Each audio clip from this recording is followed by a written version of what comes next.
இப்போ 2 பேருமே வந்து ரொம்ப ஒரு ஆஃப்டர் எ லாங் ஒரு இயர்ஸ் நீங்கள் 2 பேருமே இப்போ ஒரே காலகட்டத்தில் ஒரு படம் பண்ண போகிறீங்க. படம் ரிலீஸ் ஆக போகுது. ஸோ இதை பற்றி நீங்கள் என்ன நினைக்கிறீங்க? ஒன்றும் இல்லை, நல்ல விஷயம் தானே சார். மறுபடியும் 2 பேரும் ஹிட் ஆக போகிறோம், அவ்வளோதானே. நல்ல விஷயம் தான்.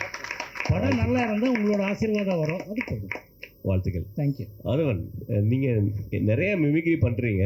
அதவன் மோகன் சார் மாதிரி மிமிக்ரி பண்ணியிருக்கீங்களா சார்? மோகன் சார் மாதிரி மிமிக்ரி பண்ணியிருக்கீங்களா? இல்லை சார், நான் பண்ணதில்லை.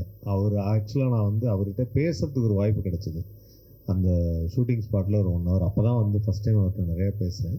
மற்றபடி என்னென்னா நான் தான் சொன்னேன் இல்லையா, அவருடைய பாடல்கள்னு கேட்டு இப்போ ரீசெண்டாக நான் யூஎஸில் இருந்தப்போ ஒரு மைக் ஒன்று பார்த்தேன். இந்த மைக்கை பார்த்தோன்னா உதயகீதத்தில் இப்படி வச்சுட்டு பாடுவார். அதுதான் இங்கே வந்தது. அந்த மைக்கை வந்து நான் அடுத்த தடவை வாங்கியே ஆகணும் அப்படின்னு ஏன்னு கேட்டாங்க. அந்த கடைக்கார்ட்ட சொன்னேன், in my country there is one hero, you will hold a mic like this, it's a signature holding அப்படின்னு. ஸோ அந்தளவுக்கு எனக்கு வந்து அவரை பாட்டு ரசித்து அவருடைய நடிப்பு ரசிச்சிருக்கேன். பட் அவருடைய குரல் இது வரைக்கும் நான் ட்ரை பண்ணதில்லை. மேபி இன்னும் கொஞ்ச நாள் கழித்து அவரோட பேசணுன்னு அந்த குரல் ட்ரை பண்ணி நான் பேசிடுவேன். வாழ்த்துக்கள். பயணங்கள் முடிவதில்லை படம் வந்து சமயத்தில் சொல்லுங்க ஐயா, சொல்லுங்க ஐயா. பயணங்கள் முடிவதில்லை படம் வந்த சமயத்தில் ஒரு பிரபல பத்திரிகையில் எழுதியிருந்தாங்க, பாடல் வரிகளுக்கு வாயசைப்பதில் சிவாஜி சாருக்கு அப்புறம் மோகன் தாங்க. ஆக்டிங், எக்ஸ்பிரஷன், டைலாக்ல எல்லாம் சிவாஜி சாருக்கு அப்புறம்னு ஒரு லிஸ்ட்டு கொடுப்பாங்க. கமல் சார் ஒரு லிஸ்ட்டு கொடுப்பாங்க. ஆனால் ஒரு பிரபல பத்திரிகை என்னன்னா பாட்டுக்கு வாயசைக்கிறதில்ல, நெக்ஸ்ட்டு சிவாஜிக்கு அடுத்ததுன்னா மோகன் தான் சொல்லியிருந்தாங்க. நீங்கள் வந்து ஒரு வேற்று மொழியிலேருந்து வந்தவர், என்ன சிரத்தை எடுத்துக்கிட்டு அதை பண்ணீங்க, எப்படி அதை அச்சீவ் பண்ணீங்க? ஒன்றும் இல்லை சார், ரொம்ப பாலு சார் குரல் கேட்டாலே தானாகவே வாய் ரசிக்கும் சார். ஏன்னா அவர் அவ்வளோ ஃபீலிங்காக தான் பாடியிருக்காரு எல்லா பாடல்களும். அது கொஞ்சம் கேட்டு அப்படி பண்ணேன், அவ்வளோதான். இல்லை ஒன்றும் ஜஸ்ட் லைக் இட்ஸ் பிகாஸ் அவர் நீங்கள் பாலு சார் அந்த பாட்டு அதில் கேட்டிங்கன்னு வச்சுங்க, இந்த மணி ஓசை கேட்டு எழுந்துங்கிறதாகட்டும், வைகிரியல் வைகை கரையல் ஆகட்டும், இளைய நில ஆகட்டும், அந்த பாட்டு கேட்கும் போதே யூ ஃபீல் லைக் நீங்களே ஆடணும், பாடணும், சோகத்துலேயும் எல்லாமே அது தானாக வரும்.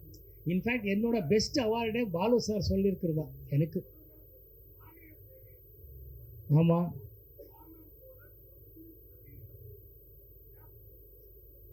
ஆமாங்க சார், அதுதான் சார், அதுதான். Thank you sir. அது எஸ்பிபி சார் அவரோட அவார்டு தான் எனக்கு மிகப்பெரிய அவார்டு. அவர் சொல்லியிருக்கிறத நான் பாடுறேன்னா மோகன் பாடினான்னு கேட்குறாரு. You're so good in that, good லக்குன்னு சொன்னார் பயணிகள் முடியுது இல்லை டைமில். அதுக்கு அடுத்தது அவர் சொல்லியிருக்கிறது, அவர் நிறைய சிவாஜி சார் எம்ஜிஆர்லேருந்து இது வரைக்கும் எல்லா ஹீரோகளுக்கும் பாடியிருக்கிறாரு. அவர் கணக்குப்படி அவர் வீட்டிலே சொல்லியிருக்கிறது, வெளியில் முதலெல்லாம் சொல்லியிருக்கிறது, அவருக்கு பாட்டுக்கு கரெக்டாக நடிச்சிருக்கிறாருங்கிறது என்னை வந்து முதல்ல பேர் சொல்லியிருக்கிறார். அதுதான் greatest blessing and award. Thank you sir. மோகன் சார் அவர் கேட்டது தான் அதோட ஃபாலோ அப் தான் சார். மோகன் சார் இங்கே சொல்லுங்க. அதாவது குங்குமச்சிமிழ், ஏன்னா நானே ஒரு ஞாபகம் இருக்கிறேன். ஆனால் வந்து உங்கள் படம் இன்னமும் எனக்குள்ளார ஓடிட்டு இருக்கு. இந்த கூட்ஸ் வண்டியிலே ஒரு அது ரெட்டைவால் குருவி நீங்கள் சொன்னீங்க.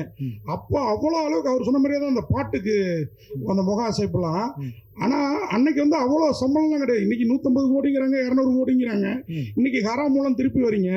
ஒருவேளை அன்னைக்கு விட்டதை பிடிக்கிறதுக்காக தான் இன்னைக்கு இந்த பிளானா? இதில் அந்த அளவுக்கு விஷயம் இருக்குதா? ஏன்னா இன்னைக்கு வந்து விஷயம் இருக்குதோ இல்லையா, ஹீரோவுக்கு பயங்கர சம்பளம் இருக்குது. இல்லைங்க, விட்டுது பிடிக்கிறதுங்களெல்லாம் எனக்கு நம்பிக்கை இல்லைங்க. அவன் தலையில் தவனுக்கும் தோறி நம்புறவன் நான். எனக்கு என்ன இருக்கோ அது கிடைக்கும், என்ன இருக்கோ அதை சாப்பிட. இப்போ இங்கே நாங்கள் எல்லாம் சாப்பிட போகிறோம், நீங்களும் சாப்பிட போகிறீங்க. இருக்கிறதெல்லாம் சாப்பிட்றோமா, எங்களுக்கு எவ்வளோ முடியுமோ அவ்வளோதானே சாப்பிட்றோம். அவ்வளோதான் என் life. Thank you sir. Director sir அது மாதிரி உங்கள்கிட்ட ஒரு கேள்வி. இது என்ன நம்ம பவுடர் நாயகர் இந்த படத்தில் பயன்படுத்தலையே, என்ன காரணம்? ஒரே உரையில் 2 கத்தி இருக்க வேணாம் மோகன் நிகில் அப்படின்ட்டா? நான் தான் எழுதி கேட்க சொன்னேன். இல்ல சார், வேற 2-3 படத்துல பிஸி ஆயிட்டேன். வாழ்த்துக்கள். அப்புறம் இது என்ன ஹரஹரா சங்கராவா இல்ல எல்லாமுமா? சிவனோட 1008 பேர்ல ஒரு பேரு, தீமையை அழிப்பவன் பகைமை ஒழிப்பவன் சொல்லிட்டு, அதனால ஹராம்.